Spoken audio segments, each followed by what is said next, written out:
mga asenso. Kasi gano'n naman talagang calling ng Panginoon sa atin, no? Banal na supling. Kapag naging Kristiyano ka, bilang tao, bilang may pamilya, tinuturuan mo yung mga anak mo na maging tapat din sa Panginoon. Di ba? May progresyon. Kaya sabi nga ni Pastor noong Sunday, talagang natas ako doon, ng Kristiyano dapat hindi balso. Parang sabi ko, grabe si Pastor. Sabi, bata farmer ako. O nung pandemic, nag-resign ako sa company kasi sabi ko, susubukan ko umasenso sa farming. Naku, ang hirap.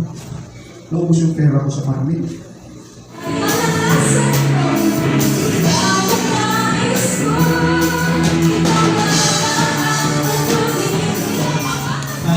Nag-gather para sa Bible study at nagpapatuloy yon. And then pagka-graduate ko ng high school, nasa Manila na ako nag-aaral, siya ay nandito at nababalitaan ko na lang na na-involve siya sa campus ministry, yung IBCF. And then naging church leader din siya. At pagka-graduate, naging president din siya ng graduate. Brother Pastor, tungkol sa akin. Pero sa tingin ko, magiging makabuluhan itong ating pag-uusapan sa ngayon dahil ako'y kakasangkapayan ng Panginoon na may bahagi sa ating lahat, kasama na yung aking sarili, ang kanyang salita. At nawa ay itong salita ito na mapapakinggan natin sa ngayon ay magkaroon ng breakthrough sa buhay natin. Kasi yun ang nararamdaman ko sa ngayon. Salamat Pastor Tony sa mensahe ng Sunday dahil yun ang naging seed para muling tumubo sa aking kalooban ang seryosohin ng paglilingkod sa Panginoon. Pwede bang umorder na muna sa Grab ng pagkain kasi medyo matatagalan tayo ngayon. Hindi po. At sabi sa akin, 30 to 45 minutes lang, 11 na. Kung medyo tayo na, itaas ng desisyon, sinyal at pupunta ka agad sa conclusion. Okay, medyo nanginginig pa po ako. At bago tayo magpatuloy, mag-pray muna tayo. Let's pray, Lord. Pinagkakatiwala ko po ang aking sarili sa iyo, Panginoon, ang aking kalusugan, ang aking kaisipan, ang aking bibig sa pagsasalita. Nawa ay ang iyo pong kalooban ang siyang maganap sa oras na ito. Pagpalain niyo po kami sa nanging pangalan ng Panginoon Jesus. Amen. Ang paksa natin sa ngayon ay tungkol sa kalooban ng Panginoon. Purpose of God, layunin ng Diyos sa katauhan. Okay. Napakaganda ng ating slide. Kaya ang aking priority talaga sa ngayon ay to invest on my kids. Investing everything that we have. Lahat ng resources bilang magulang ay i-invest sa aking mga anak. Sapagkat mas magaling sila kaysa sa akin. Si RJ ang gumawa nito. Okay, Genesis 1:26-27. Ano ang nakalagay? Ito ang ating teksto. At sinabi ng Diyos, lalangin natin ang tao sa ating larawan ayon sa ating wangis. At magkaroon sila ng kapangyarihan sa mga isda, sa dagat, sa mga ibon sa ipakawin, sa mga hayop, at sa buong lupa, at sa bawat gumagapang na hayop sa ibabaw ng lupa. Verse 27. At nilalang ng Diyos ang tao ay sa kanyang sariling larawan. Ayon sa larawan ng Diyos, siya ay nilalang, lalaki at babae, siya ay kanyang nilalang. Okay. So, ang nakipasay dyan, ayon sa ating wangis, sabi sa mga theologians, nandiyan na daw si Jesus Christ. No? Saka yung Holy Spirit, yung Trinity na nandiyan daw. Kaya binanggit na ayon sa ating wangis. And then sa 27 naman, verse 27, ayon sa kanyang sariling larawan, ayon sa larawan ng Diyos. Yan ang konteksto natin sa ngayon. Tayo ay nilikha na mayroong layunin at yung layunin ay ayon sa wangis ng Diyos. God's purpose of creating humanity. Bakit kaya nilikha ng Diyos ang tao? At bakit kaya ang buhay ng tao sa ngayon ay hindi ganun kadali? Sino dito ang palaging nasa alapap ang buhay, nasa kamay? Palaging nasa bed of roses, nasa kamay? Sabi ni brother, parang nagdalawang isip. Palaging nasa bed of roses ang buhay. Palaging sagana. Si Pastor ay di, meron pala siyang tinawag na gano'n nakalapit at taas ng kamay. Palaging sagana, wala. Okay. Minsan mayroon din lungkot, mayroon din hinagpis, mayroon din katapusan, mayroon din sakit. Ang buhay ay ganyan lang din sa mundo. Pero bakit kaya naging gano'n? Okay, let us make in our image after our likeness. Genesis 1:26. Verse 1. God created humanity to reflect His image. Napakalinaw ng purpose ng Panginoon sa paglikha ng tao. Nilikha tayo sa kanyang wangis para mamuhay tayo ng ulan niya. Bakit ano ba ang Diyos? Banal, di ba? Banal. Okay. Genesis 1:27. At nilalang ng Diyos ang tao sa kanyang sariling larawan ay sa larawan ng Diyos. Siya ay nilalang, lalaki at babae sa kanyang nilalang. So dalawa yung gender. Kaya sabi nga ni President Donald Trump, dalawa lang daw ang kikilalaning gender sa US. Isa sa mga major programs ni President Donald Trump. Ay, natuwa ako dahil dineclare ni President Donald Trump na Christian na siya. Magandang manifestation yan. Let us make man in our image. Point number two, God created humanity to rule over creation. Genesis 1:7. At siya ay pinagpala ng Diyos. Ang sinabi sa kanya ng Diyos, magpakarami kayo. Grabe ano? Bakit niya sinabi ni God? Nung create si Eva at Eve, magpakarami kayo. Kasi wala pang ibang tao nung sinapanan, di ba? Eh ngayon, kung sabihin natin magpakarami kayo, eh parang magkakay ng tao sa mundo wala nang matirhan. Kaya mayroong family education. Okay, population control. Okay. Baka mawala tayo sa context. Magpakarami kayo at mapuno sa lupa. O, puno-puno na tayo. At pasakop. Pasakupin ninyo ito. Mangyari kayo sa mga isda. O mangyari kayo sa mga isda. Sa dagat, sa mga ibon sa ito. Lumagay ko ito kanina. So, after the creation, binigyan tayo ng kalayaan na mamunod sa lahat ng creation. Tayo yung pinakamataas na creation of God. Diba? Mula sa alabok, nag-exert pa ang Diyos ng effort para gumawa ng kanyang kawangis at iniipan niya para magkaroon ng spirito. Pero nung nilikha niya yung iba, salita lang eh. Diba? Let there be lights. Let there be creatures in the ocean. Yeah? Let there be birds in the sky. Creation lang, outline sa word lang. Samantalang, yung tao, nag-exert ng effort ng Diyos. Yan ang pinagkaiba natin sa kanila o sa iba. Third point, God created humanity to reproduce godly offspring. Ito na po ang pinakang mandato ng Diyos sa mga Kristiyanong pamilya. Kaya nga, nabasahin mo na bago ako mag-explore. Malakay 2:15. At hindi ba siya na ginawa ng isa ay may kaluluwa at katawan? At bakit isa? Sapagkat siya ay hinahanap ng Diyos ng mga banal na supling. Kaya nga, halimbawa, sa inyong pamilya, tingnan niyo yung mga kamag-anak ninyo sa paligid. Sino na ba sa kanila ang mga ligtas? Mga totoong mananampalataya ng Panginoon. O baka sinasabi niyo, sa clan namin, ako pa lang ang na-work na din. Sana matigil na yung cycle ng traditional faith at pagkakasala sa pamilya. Kaya nga, kapag naging Kristiyano ka na, at nagkaroon ka na lang ng sarili mong pamilya, dapat umiikot na yung Christian lifestyle. Napuputol na yung makasalanang kwento ng pamilya. Di ba? Kaya nga, ako, nung nagtrabaho na ako, at nagkaroon na kami ng misis ng mga anak, hindi na ako nag-engage sa ibang mga extracurricular activities. Focus na talaga ako sa family. Focus sa family. Kasi yung provision, kapag pinadadalay ng Panginoon yung blessing sa ating pamilya, nakakaroon ng discipline, di ba? Yung Christian walk, yung Christian service, yung involvement sa ministry, napuputol yung curse. Gumaganda yung kwento ng buhay sa mga susunod na mga salinlahi. Kaya mag-desisyon kayo sa sarili ninyo, sino ba ang unang naging Kristiyano sa pamilya? Dapat magsimula na sa inyo yung gulong ng Christian walk with God. Dapat magsimula na. Para maputol na yung sumpa. Di ba? Amen. At habang nagiging tapat ka sa paglilingkod sa Panginoon, at doon sa pamilya na yun, nagiging tapat din sa Panginoon, umuunlad. Kaya kami, yung family namin, hindi po sa pagmamalaki, medyo tinitingala din kami sa lugar namin. Hindi sa kayabangan, hindi sa kung anong rason, kundi dahil sa sabi nila, dahil ganyan yung pananampalataya nila, kaya umaasenso. Kasi gano'n naman talagang calling ng Panginoon sa atin, banal na supling. Kapag naging Kristiyano ka, bilang tao, bilang may pamilya, tinuturuan mo yung mga anak mo na maging tapat din sa Panginoon. Di ba? May progression. Kaya sabi nga ni Pastor noong Sunday, talagang natas ako doon, ng Kristiyano dapat hindi banso. Parang sabi ko, grabe si Pastor. Sabi, Bata farmer ako. O nung pandemic, nag-resign ako sa company kasi sabi ko, susubukan ko umasenso sa farming. Naku, ang hirap.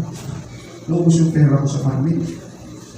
Aani ako yung isang parte, pamimigay. Kasi kailangan sa community. Yung kita, napakaliit. Eh, nung nag-resume na yung face-to-face, naku, pamasahin ba, o project, kung ano. Sabi ko, balik na lang ako sa trabaho. Salamat sa Panginoon na nakabalik. Unang bakasyon ko ngayon. At tinamaan ng sakit. Pero, hindi tayo nababansot, Pastor, na? Hindi tayo nababansot. Salamat sa mensahe mo, Pastor. Hindi tayo nababansot. Tulad ng bukan na kinuha natin doon ng mataas na siguro, Pastor. Yung bukan, yung kahoy, tumatangkad ng tumatangkad para Kristiyano. Umuunlad sa pananampalataya, karunungan sa Diyos, at nagbubunga. At kung magkapamilya man kayo, dapat yung Kristiyano ninyo, ay yung pamilya ninyo, ay tunay na pamilyang Kristiyano. Hindi binibigtasan.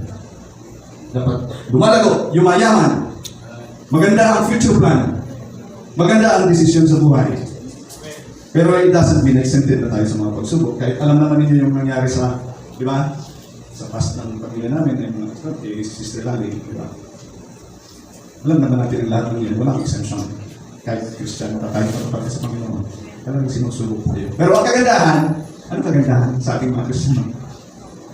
Kaya sabi ni Sister Lali, puno na sa kuya, magayuro ng buhay din sa langit. Di ba? Magayuro ng buhay din sa langit. Wala na sanit. Wala ilang. Wala patios. Wala? Kaya, purihin pa rin ang Panginoon. Purihin pa rin ang Panginoon. Okay. Oh, yung mga medyo nagka-crush-crush na dyan ng mga estudyante at feeling ay masyadong disturbing na yung love. So, ano sabi ni Diwata? Ano sabi ni Diwata? Diwata pare sa Berlot? Ano sabi ni Diwata? Lilipas din yan. God created humanity to manifest His nature. 2 Peter 1:4. Dahil dito, pinagkaloob sa atin ng Diyos ang mga pinakamahalagang pangako upang sa pamamagitan ng mga ito ay maging kabahagi tayo sa likas na kalikasan ng Diyos at makaiwas sa kalikuan at mundong ito, dulot ng masasamang pagnanasa. Ang plano kan Diyos sa buhay natin, simple huwag man sa nakutan na sabi ka, seek ye first the kingdom of God, and all those things shall be added to you. Nagugutom ka, you pray. God will provide. Diba? Nauuhaw ka, you pray. God will provide. Kaso, kung yan na panahon, di ba na ang pangangayikot ha? Kan panahon, maski dahil ng eskwela, okay lang. Bakit? Very basic pa ang buhay. Only agriculture and basic industry. Pero kung yan, grabe na. Ang demand kang kinapan na mag-apply ka sa nanganay sa LCC, kung dahil kang tinapos sa vocational course, hindi ka makakain. Very complicated na. O ano, barato ang pag-eskwela.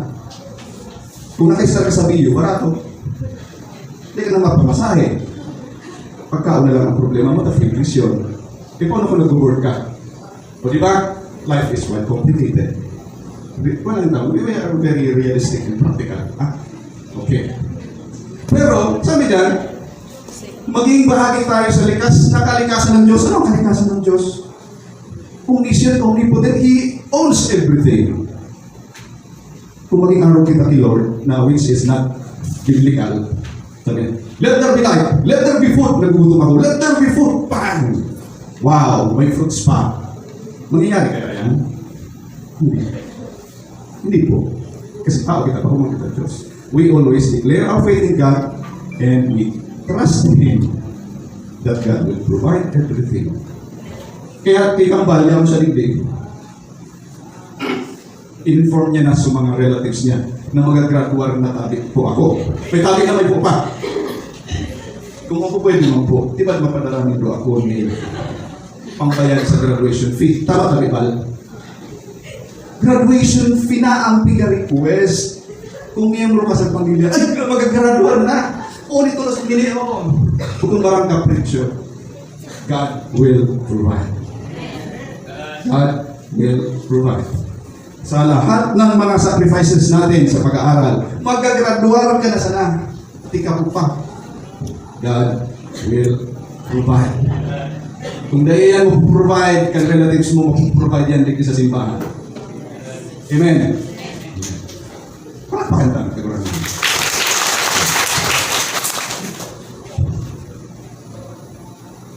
Point number 5. God created humanity to bring glory to Him. Isaiah 43:7. Ang bawat isa na tinawag sa aking pangalan na aking nilalang upang hatiin ako na aking inubog at ginawa. Nakakahiya man na likhain tayo ng Panginoon para magdusa. Marunong ba gano'n? Kaya nasa na yan, mga pamilya ka, magkakaakit ka, tanganin sa mga aking magtios. Makakalungkod naman, di ba? Kaya nga nagpamilya ka, in the name of love.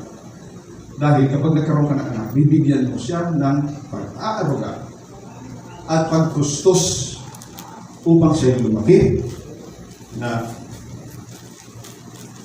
makabuluhan. Kaya kumaan nakakasiling sa atin mga kurang ko. Diba? We have to be responsible parents. Kaya sabi ko sa ito, lilipas din yan. Yung mga ras-ras, lilipas din yan. Bakit? Dapat naging seryoso ka sa iyong future. Pag medyo tuloy, gusto ko siya, ano gusto mong future? O ayusin mo muna ang eskwela mo. Dahil yan ang standard ng kinabansa mo yan. It is not sinful to go on with the standard of the world in terms of facing your future. Dahil magpagalan ba rin maghanap ng trabaho mo at tinapusan? Ay taragin niyo, paano sumati ka na kurapo? Mapagalon, maghanap ng trabaho na mayon, tinapusan. Kaya importante, pick pa prioridad, so pinakang importante sa panahon. Ako nagulong kami magturugan, si mama. Very resourceful yan, nagatinda kami yung sinapot, balisong-song, para mas tumunan sa ibang panganay ko. Tama, may public school teacher man. Sana, kita ba mga Pilipino, ganyan palagi. Public school teacher man, sana. O para tindaman, sana. Palaging may sana. Bakit? Kakarapot yung sahod. Pero, ngayon, sinamahan din namin ng konting pagiging working student. Nangungontrata ako ng mga streamers. Kasi noon wala pang printing shop ng mga ganyan. Mano-mano ang paggawa ng streamer at saka stage decoration. Yan ang ginagawa ko noon. Para matulungan si mama. Na hindi puro hingi. Kaya ngayon, modern na. Hindi na puro manual. Pwede naman mag-online. Oh. Example lang. Ito si panganay ko, si RJ. Mayroon siyang online student. O, di ba? Kunting oras lang. Daanan. 100. Ano mo eh? Si RJ, magkano yung per hour mo? Ano nagturo? Ito online? Face to face yan, face to face. Ito lang, sample ka lang sa inyo, ha? Nung panahon namin, yung generation namin, si Pastor Raymond, after high school, kwento niya na, after high school, doon na siya pinag-aaral sa Manila. Nakikitira sa tiyahin namin, kapatid ni Mama. Mahirap yung buhay. Hindi siya makapag-working student kasi hectic yung schedule. Pero after ng graduation, batang-bata pa nag-abroad na, underage. Tignan niyo yung mga pinagdaanan ng buhay. No? Ako rin, working student na nag-graduate. Although, may support pa rin ako sa parents ko. Ngayon itong moderno ng panahon. Do something about your future. Kasi yan ang kapangyarihan pinigay sa atin ng Panginoon. Di ba? We have to challenge ourselves, students. Not just acquiring knowledge, but to be strong individual. Hindi puro IQ. Hindi puro IQ. Tingnan niyo kung sino mga billionaire sa mundo. Wala namang natapos na degree. Kasi ang success ay hindi naman lahat makakamtan. Sa pamamagitan lang ng IQ, dapat meron ka rin EQ, diaper. Emotional quotient, yung lakas ng loob. Pag dumadaan ka sa pagsubok, kinakaya mo. Kahit matalino ka, tinutolerate mo rin pa rin sa buhay mo yung pagsubok. But, palaging may consequence sa decision making. Palaging may consequence. So you have to be strong. Purpose ng buhay, upang luwalhatian ng Panginoon. Psalm 124. Serve God with gladness. Come to Him with singing. Give thanks to Him. Praise Him. Bless His name. Ito para sa mga Kristiyano. Kasi kung hindi pa kayo Kristiyano, serve to God. Serve God with gladness. Come to Him with singing. Give thanks to Him. Praise Him. And bless His name. Puro ganyan ang reaction. Pero pag Kristiyano ka na, dapat ganito na ang standard ng buhay natin. Kahit mahirap. Thank you, Lord! Kahit may sakit. Salamat, Panginoon. Buhay pa rin. Diba? Kahit walang pera. Give thanks to Him. Thank you, Lord. Wala akong pera. Pwede ba? Kahit sabi naman ng Bible, mas maganda daw ang panalangin ng tao puno ng ngaya. Kaya always pray for blessings. Diba? Sino ang kinakasangkapan ng Panginoon para tugunan yung pangangailangan natin? Yung wala o mayroon? Siyempre yung mayroon. Kaya yung mayroon, huwag niyong puputyain para bumalik sa inyo yung blessing. Kasi minsan mentality natin mga Pilipino, ay, ganyan. Kurakot kung saan nangyayaan. Pero pag naghilang, manumang ka, kung pwede tabi, referral. Bakit tayo makaagad yan kaan? Di ba? You pray for them no matter how bad they are because they can be used as instrument of God to flow the blessings to us. Di ba? Minsan kahit mas magpawag kinakasangkapan ng Panginoon. Bal, wag mo mamasamain yan. You always pray for your relatives. Dahil mayroon at mayroon yan, dadaloy at dadaloy. Just be positive. At sabi ko nga, kung hindi yan dadaloy sa relatives, so dadaloy yan dito sa church. Okay? Always give thanks. Always praise Him. Nasa hospital ako, from BRTTS, nirefer ako sa Establishment Medical Center sa Manila for toxicology kasi parang kakaiba yung nararamdaman ko, parang may chemical sa katawan ko. Walang service dito sa Bicol, nandun lang sa Manila. Buwan ng tusok dito. Tusok lang ang tusok. Sabi ko, Lord, sa panahon na ito, wala na akong magagawa sa buhay ko. Bahala na ang mga doktor. Pero ako kinugo. Sige.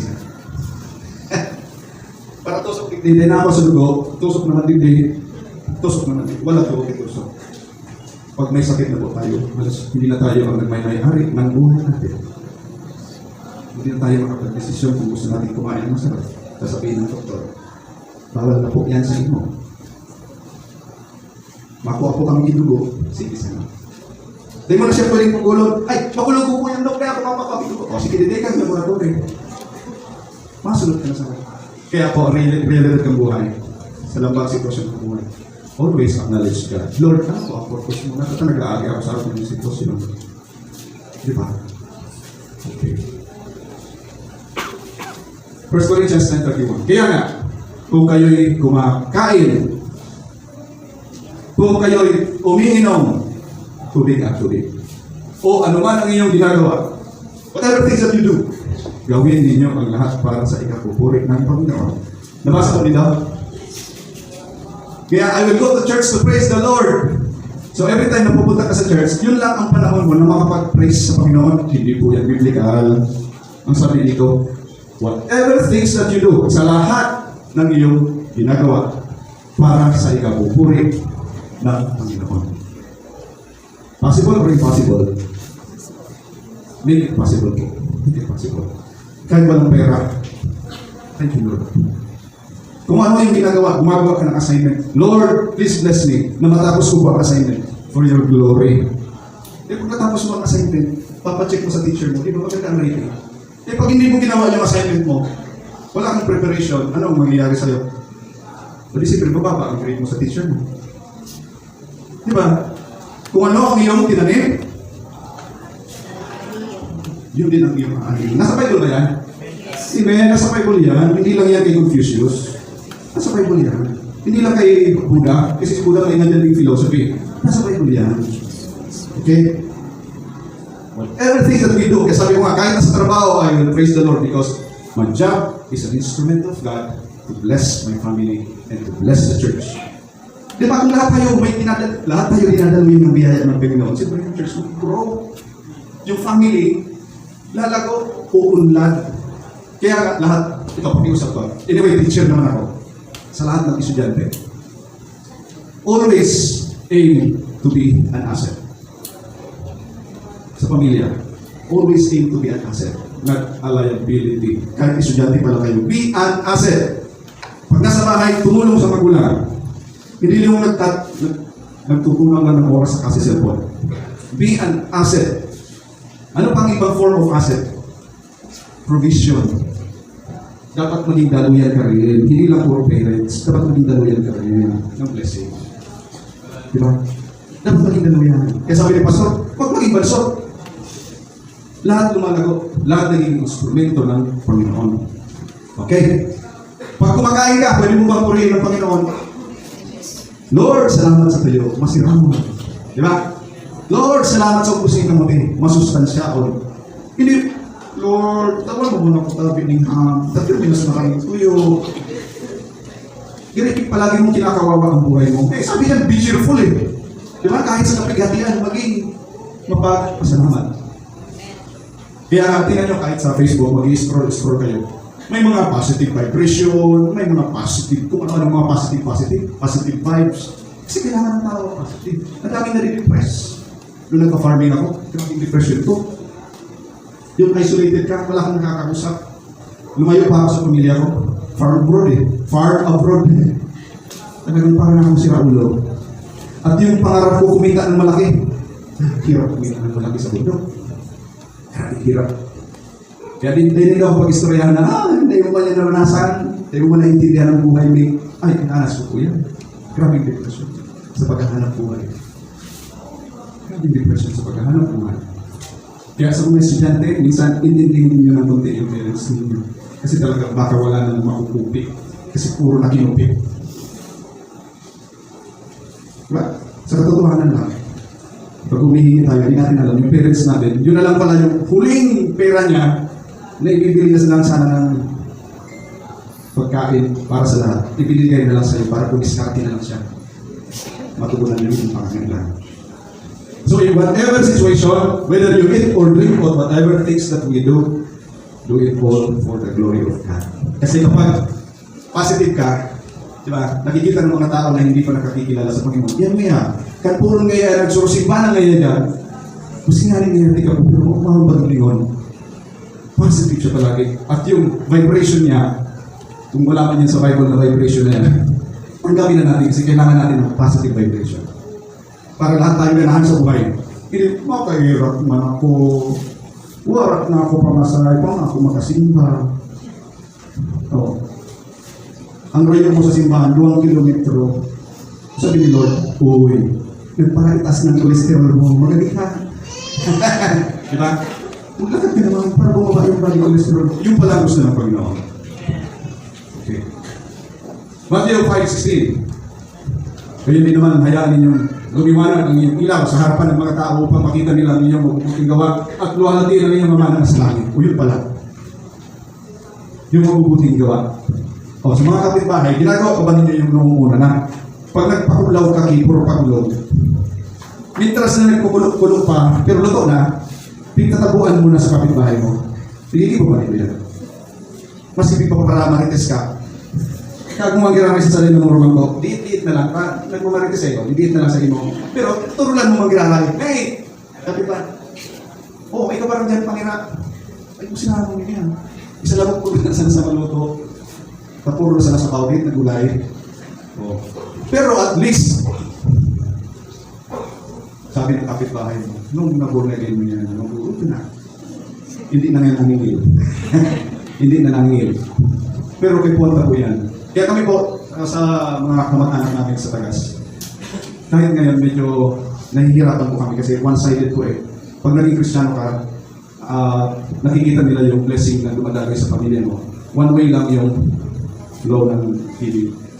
At walang kaanong pag binabible study mo, ang daming alibay. Pero pag nagigipit, naaalala ka. Pero kahit ganun pa man, gawin mo pa rin yung tama para sa ikaw. Karagalan ng Diyos. Oo, ito na. Kaya sa mga, yung mga kabataan dyan, ito. Dalawa ang pau. Dalawa ang panunumpa. Kapag umengage ka sa family o sa marriage life, may vow. Di ba? Si Pastor Raymond, maganda na siya ng solemnizing officer na si Pastor Tony. Solemnizing officer ka na rin po. Nagkakasal ka na rin. Okay. I, pangalan mo, take thee to be my lawful wedded wife or husband to have and to hold. From this day forward, for better. For better lang ba? For worse. May na. For better or for worse. For richer. Okay. For poorer. May na. May na. In sickness. May na. In health. Okay. To love and to cherish. Oops. Pagdating sa dulo, till death do us one. Ay, naku. Napakalalim na ulit na. Yes, Pastor Raymond, tingnan nyo. Hanggang sa paghiwalayin ang pamatayan, talagang binigyan niya yung buhay niya kay Sister Lani. Nawitis ko yung hirap na pinagdaanan niya. Pabalik-balik sa ligaw, kung ano-ano mga pregnant, No? Tapos si Sister Check. Nabigis din. Salamat, Check. In God's time, pagpapalain ka ng Panginoon. Ibang klase ng sacrifice ni Sister Check sa family ni Pastor. Maliban sa langit, sa crown of glory, mayroon ka pang biyaya dito sa lupa, Check. Sa lahat ng sacrifices mo para sa aming pamilya. God bless. Dito naman sa salvation, ito, kung wala pa kayo dito, kayo tanggapin nyo na. Kasi, prerequisite ito sa langit. Prerequisite. Salvation prayer, Lord, sabayan nyo na ako kung hindi pa kayo nakaka-pray nito.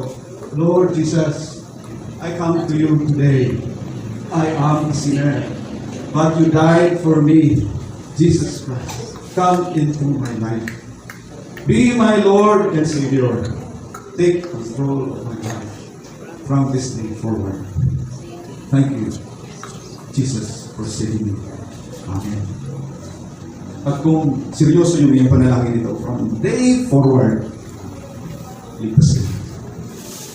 Seryoso ba itong mga boss na to? Yes or no? Yes. The world makes it complicated. Binanggit ko na ito kanina. But God wants us a life of simplicity. To trust Him and to seek Him first. Psalm 35. Commit your way to the Lord. Trust in Him and He will do His. So He will do this. Kailangan lang talagang itiwala natin sa Panginoon. Mga estudyante, mga taga-Isla. Di ba? Yung lifestyle o kaya yung standard of living sa Isla. May best friend ako, may classmate ako sa Isla. Sa Harbor ako. Ang common na buhay ko, simple lang, isda. Mga siman. Yan, siman ay hindi malaki ang bahay. Ordinary lang ang siman. Pag hindi ka gaano mariskarte sa buhay, aasa ka lang sa paglalaot, ay naku, sa panahon na malalakas ang alon, wala kang kakainin. Aasa ka sa duma. Yan lang ang natural na buhay eh. Naiintindihan ko yan kasi ilang taon akong naging extensionist sa mga isla nung nasa TESDA pa ako. Pinupuntahan ko yan na bugtong sa Harbor ako. Several times ako dyan. Tapos yung iba pang mga Batan Islands, Cagrarayan, San Miguel, yan ang mga pinupuntahan ko isla naman. Ang buhay ng tao, siman, mangingisda. Pag walang huli, kamuting kahoy. Duma. Hanggang doon siling lumpod, lukaron. Anong tawag yan? Tukayo? Yan. Doon si buko. Yan ang kakainin namin sa isla. Mga duma. Ngayon, magpapaaral ka sa Legazpi. Tapos yun. Pag walang may supply na pera, kakain ka ng duma. Kaya kailangan talaga mayroong ganito. Kung palakas ng pananampalataya, kung palakas ng loob, mahirap yung walang Diyos. Nakaasa ka lang sa sarili mong lakas. Pag wala. Pero kapag may Diyos ka, meron kang masusunod. At kapag may congregation ka, hindi ka matitiis na mamulubi. Kasi big family na to eh. Christian family to eh. Diba? Pag Christian family, may ugnayan, may damayan. Ganun ang klaseng culture ng Christian family. Kaya kami sa family namin, ako panganay, nung nagkasakit ako, wala pa akong sahod. Sabi ko, bro, sis, please support. Sabi ko, ito ang magandang culture ng family. Hindi nag-iisip kung magkano yung papadala. Kuya, pahingin ang bank account mo. Ate Els, pahingin ang bank account. Ganyan pa ng culture ng family gusto niya. Dapat may nangangailangan, umuulan ng support. Sana gano'n. Okay? Matthew 6:33, malapit na tayo. But seek ye first the kingdom of God and His righteousness and all things shall be added unto you. Medyo nakakahirap to. Seek ye first the kingdom of God. Ibig sabihin, simulan mo na sa panalangin bago ka lumabas. Mahirap ang buhay sa labas. Diba sa mundo napakaraming challenges. Pero bago ka lumabas, Lord, thank you. Tulungan mo ako. Gabayan mo ako sa aking pangalitasyon at kahinaan. Tulungan mo ako sa aking pagdedesisyon. Gabayan mo ako. Direksyon ng success at saka fulfillment. Hindi yung lungkot at kabiguan. Ito na. Conclusion na. Tingnan nyo. Parang nasa harapan tayo, nasa thesis defense. Ano mga estudyante? Ano tawag dito? Para tayo? Okay. Okay, human journey with God. Tingnan nyo. Human journey with God. Okay, dito muna tayo sa taas. Kasi gugulong to eh. Oh. Being a child. Hanggang sa lumaki ka, magiging kang parent. At tatanda ka rin. Di ba? Kung tumanda ka, salamat. Kung kunin ka agad ni Lord, wala tayong magagawa. Okay. Dito tayo sa food. Bata ka pa, food. Pag lumaki ka, more food. Pag tumanda ka, less food. Ganun talaga nature ng buhay ng tao. Sunod. Siyempre naman. Kaya be realistic, mga kapatid. Tandaan niyo ito. Pag bata ka pa, simple lang na bahay, okay na. Basta yung tinutuluan ng ulan, okay na. Diba? Kahit walang aircon, pamaypay lang, okay na. Pero nung tumanda ka, better shelter na, gusto air condition na. Hindi makakapag-internet na walang wifi. Dapat may wifi sa bahay. Dapat air condition. Dapat tama. Dapat malambot ang higaan. Diba? Pataas na pataas ang pangangailangan ng tao. Pero nung tumanda, dahil na kayang magsakat sa hagdan, ang gusto ko nun, susunay lang na kwarto na pagkiling ko araw kayan, dining table na, pagkiling ko araw kayan, CR na, paglakad ko sa isang araw kayan, kusina na. Hinindong buhay kang tao, sabi nito, mapakalog ka mo. Nakatarapon kaya, magpapagayan araw ng pagkagibo ko sa ilo. Di ba? Life becomes more complicated. Sunod, clothing. Sa mga mahilig dyan sa mga kayo-kayo, pakami ka mo. Sa clothing, bata pa. Malagyan lang ng balot yung kamay at paa, okay na. Dambil lang. Nung nag-aral na, medyo nakakatuwang lagyan ng kung anong damit sa katawan, di ba? Kaya ito lagay bim-bim. Di ba? Ginagawa na kung ano, lalagyan yung buhok, lalagyan yung tahinga, lalagyan yung kung ano-ano, palamutin sa katawan. Nakakatuwa. Pero nung tumanda, ano nangyari? Less clothing na. Donate na yung mga damit kasi tagal nang hindi nasusuot. Punong-punok yung aparador. Ang kailangan lang, pagsipa. Pangmuling. Di ba? Pambahay. Hindi mo na kailangan ng uniform. Hindi pa mag-uniform. Retired ka na eh. Di ba? Marami ng damit kung hindi masusuot kapag tumanda. Next. Education. Yung bata ka pa, kindergarten, hanggang sa pag-graduate ng college. Then, magtatrabaho ka na. Sa trabaho, mapupromote. Kung ano, baka maging manager ka pa. Pagkatapos na magre-retire ka rin. Pag nag-retire ka, ano nang turing sa ilang tao? Senior citizen. Whether you like it or not. Salamat sa Panginoon kung aabot pa tayo ng senior citizen. Next. Tingnan niyo pa. Human life cycle. Ang design ng Panginoon, very simple. Simple yung lang ang design ng Panginoon. Kaya dahil nadaan mo para makagilaga, kapag nakagraduate ka na sa buhay, ang kaipuhan mo, 1 by 2 meters ba sana? No. Diba? Kaya kami ni Mrs. Siguro kami sa Christy. To be practical. Saka sa St. Peter. Bago po yung palugsok, whether you like it or not, aabot at aabot tayo dyan. Lalo na tayong mga Kristiyano, dapat naiintindihan natin yan. Kapag asset tayo, hindi tayo nag-iisip na pagdating ng panahon, mamumroblema yung mga anak natin kung saan tayo ililiting. Mga akit pa kamo, pag naging professional na kamo, isabay na Ingles at nanong Indo. Magpakanang akong ilote. Magulong-bulong na kamo dun sa gusto nito. Whether you like it or not, darating tayo yan. At bilang Kristiyano, isa sa mga manifestation ng pagiging tunay na Kristiyano ay pagiging responsable sa future. Okay? Kaya, life is filled with good and bad times. But for us, everything is good. Romans 8:28. Because our God is good all the time. Psalms 10:3. 103. Sapagkat ang Panginoon ay mabuti at ang kanyang pag-ibig ay magpakailanman at ang kanyang katapatan ay sa lahat ng salimuti. Amin ba? Amen. Kaya kung tayo yung sasabihin natin, bakit kaya ganito ang buhay sa Diyos? Napakahirap. Hindi wala na natin lahat sa Panginoon. Kasi ganyan na talaga yung disenyo ng Panginoon. Nung nagkasala si Eva at si Adan, ano ang sabi? Anong sumpa ng Diyos sa tao? Anong sumpa ng Diyos sa tao? Nung pinalaya si Eva at Adan sa paraiso. Ano po yung pastor? Mula sa iyong pawis, pakakainin mo ang iyong pamilya. Hindi lang pawis sa dugo. Kaya kung ano man ang mga sacrifices natin sa buhay, tanggapin na natin. Part of life yan. Kailangan lang natin na magtiwala sa Panginoon. Sapagkat ang lahat ng ito ay lilipas. Okay? Ayun ang langit. Panginoon, salamat sa iyong salita. Ito ay hindi lamang para sa kanila, kundi sa akin din. Wala pong exemption sa aming mga nanampalataya tungkol po sa pagtulog sa iyong kalooban. Kaya tulungan niyo po kami na ang aming buhay ay may talaga sa iyo sapagkat apart from you, we can do nothing.